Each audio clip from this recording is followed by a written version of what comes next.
Hello and welcome to State of the Union. I'm Stefan Grobe in Brussels. 20 years ago this week, the European Union saw the biggest enlargement round ever. On May the 1st, 2004, 10 states simultaneously joined the bloc, 7 of them from beyond the former Iron Curtain. Some called it the Big Bang. In a rather mute celebration, the European institutions in Brussels, Strasbourg and Luxembourg were lit up for the occasion this week. I'd love to show you pictures of popular joy, but there weren't any. Instead, in a very business-like manner, the President of the Council advocated more members. Enlargement is vital for the future of the EU because without enlargement, this is in fact a risk for a new Iron Curtain, and this would be extremely dangerous if you would have an unstable neighborhood with a lack of prosperity, a lack of economic development. Well, whether countries like Serbia, Georgia or Ukraine will get a seat at the Brussels table anytime soon is doubtful. In the ongoing election campaign for the European Parliament, enlargement is not a hot topic, to put it mildly. Speaking of the campaign, this week people started speculating about a new political alliance, previously unheard of, namely a coalition of centre-right and far-right parties. When asked about it during a debate, the Commission President and centre-right candidate had this to say. It depends very much on how the composition of the parliament is and who is in what group. What? This fits well with a statement by the far-right Prime Minister of Italy, who would love to team up with von der Leyen's European People's Party. Oltre a essere il presidente di Fratelli d'Italia, io sono anche la leader dei conservatori europei, che vogliono avere un ruolo decisivo nel cambiare rotta alle politiche europee. Meloni's party leads the polls in her country, and she aims to replicate the scheme at power in Italy, an alliance of EPP and far-right groups ECR and Identity and Democracy. Polls suggest that the next European Parliament will shift to the far right, as nationalist and populist parties seem to be gaining ground. Some observers already predict a legislative agenda paralyzed by a solid right-wing bloc. Well, a recent analysis shows that there are a lot of cracks in this bloc. Joining me now is Pavel Serka, Senior Policy Fellow at the European Council on Foreign Relations and the lead analyst on European public opinion. Welcome to the program. Hello, thanks for having me.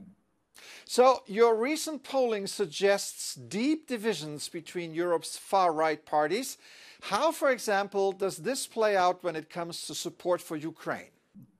This is one of the areas where the parties of the far right will struggle to agree, not just far right, Eurosceptics as well. So obviously there are some parties like the Alternative for Deutschland or Geert Wilders' party in the Netherlands, who are much more on the side of no longer supporting Ukraine and seeing the European current support as warmongering.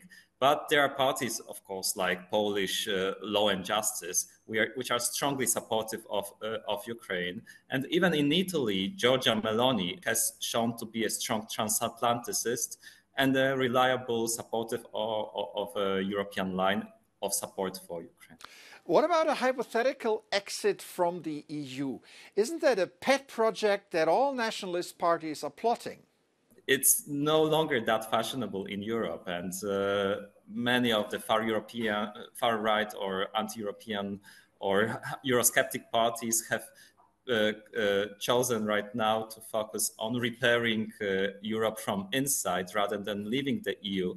We're just weeks away from election day. What would be a strategy to counter the far right in the election campaign? The problem I see right now is that many of the parties of the far right have the electorates which are strongly mobilized. So their voters believe that these are important elections and they largely want to go and vote.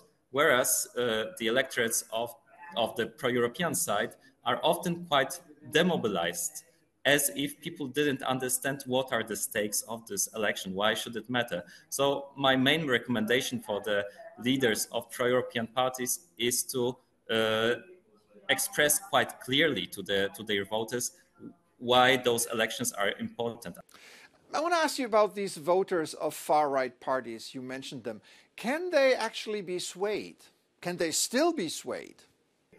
Rarely. I think that the question is mostly about whether they will be strongly mobilized or whether some of them could stay at home if the pro-European side reminds the voters about various risks that voting for AfD in Germany, Marine Le Pen in France, or Kaczynski in Poland bring, then perhaps some of the people who are currently saying, yes, I would like to vote for those parties, maybe they will think twice.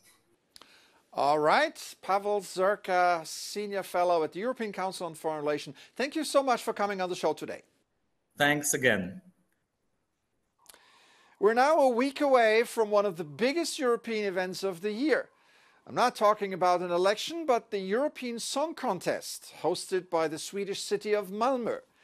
While technical and artistic preparations are well underway, the event is causing major headaches for the Swedish security authorities. In a 23-page report, most of it classified, law enforcement summarizes serious threats to the competition, like cyber attacks, denial of service attacks, or civil unrest.